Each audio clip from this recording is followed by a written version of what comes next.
అల్లు అర్జున్ గారిది ఒక సినిమా వచ్చింది జులై అని. ఆ సినిమాలో బ్రహ్మానందం గారు ఉంటారు. ఆయన దొంగ పాత్ర అందులో. ఆయనకు ఒక డైలాగ్ ఉంటుంది, ఏమంటే బ్రహ్మానందం గారు అలా దొంగతనం చేస్తాడు కానీ 10 నిమిషాలనే దొరికిపోతాడు. రేవంత్ రెడ్డి కూడా అంతే, ఈయన కూడా దొంగనే కానీ 10 నిమిషాల్లో దొరికిపోతాడు. ఎట్లా అంటే నేను అడుగుతా ఉన్నా, ఏమైనా ఇట్లాంటి పని చేస్తే కూడా ఆలోచించి చేయాలి కదా. అగ్ని ప్రమాదాలు ఎప్పుడు జరుగుతాయండి రాష్ట్రాల్లో కానీ దేశంలో కానీ? ఎండాకాలంలో జరుగుతాయి. చలికాలంలో ఎక్కడైనా అగ్ని ప్రమాదాలు జరుగుతాయా? ఎవడన్నా మెడకాయ మీద తలకాయ ఉన్నోడు నమ్ముతాడా చలికాలంలో అగ్ని ప్రమాదం అయిందంటే? శివరాత్రి దాకా చలి ఉంటుంది రాష్ట్రంలో.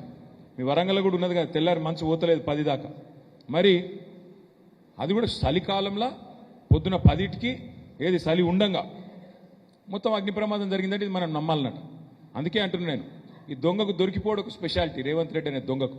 అందుకే ఖచ్చితంగా మరి ఈ చలికాలంలో జరిగిన అగ్ని ప్రమాదం చేయించబడ్డ ప్రమాదంగానే ప్రజలు భావిస్తా ఉన్నారు. ఒక పక్కడబందీ ప్రణాళికతో రేవంత్ రెడ్డి అనే నేరగాడు క్రిమినల్ తన క్రిమినల్ మనస్తత్వంతో ఆధారాలను మాయం చేయడానికి ఫోరెన్సిక్ ల్యాబ్ను తగలబెట్టించినాడు అని మేము రాష్ట్ర ప్రజలతో పాటు మేము కూడా భావిస్తా ఉన్నాము. ఎందుకంటే అందరికీ తెలుసు, ఓటుకు నోటు కేసు మొత్తం జగద్విదితం. అది ఒక రాష్ట్రంలో కాదు, దేశమందరికీ తెలుసు, ప్రపంచం మొత్తానికి పోయింది.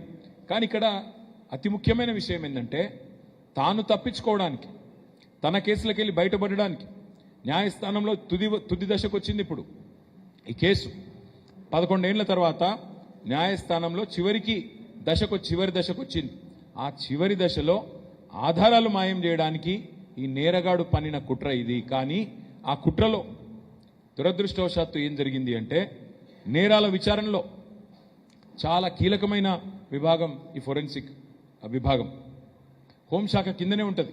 కానీ వాళ్ళు ఏం జరిగింది, పట్టపగలే అక్కడ ఉన్న ఇతర 100,000 కేసుల ఆధారాలు కూడా ఆహుతైపోయినాయి.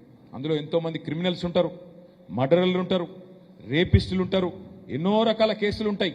ఆ కేసులకు సంబంధించిన ఆధారాలన్నీ ఈ క్రిమినల్ వల్ల ఆ క్రిమినల్స్ కూడా తప్పించుకొని అలా సమాజంలో తిరిగే ఒక పరిస్థితి వచ్చింది.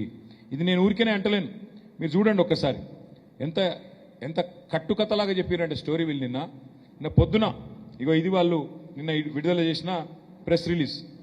Director TGFSL Telangana forensic laboratory వాళ్ళు విడుదల చేసిన ప్రకటన తూతూ మంత్రంగా, ఏం పెద్ద నష్టం కాలేదు, కొన్ని సదుపాయాలకే నష్టమైంది, ఈ ఘటనలో ఎలాంటి ప్రాణ నష్టం కానీ ఎవరికి గాయాలు కలగలేదు అని మొదలు తూతూ మంత్రంగా డైవర్షన్ గేమ్ లాగా స్టార్ట్ చేసిండ్రు.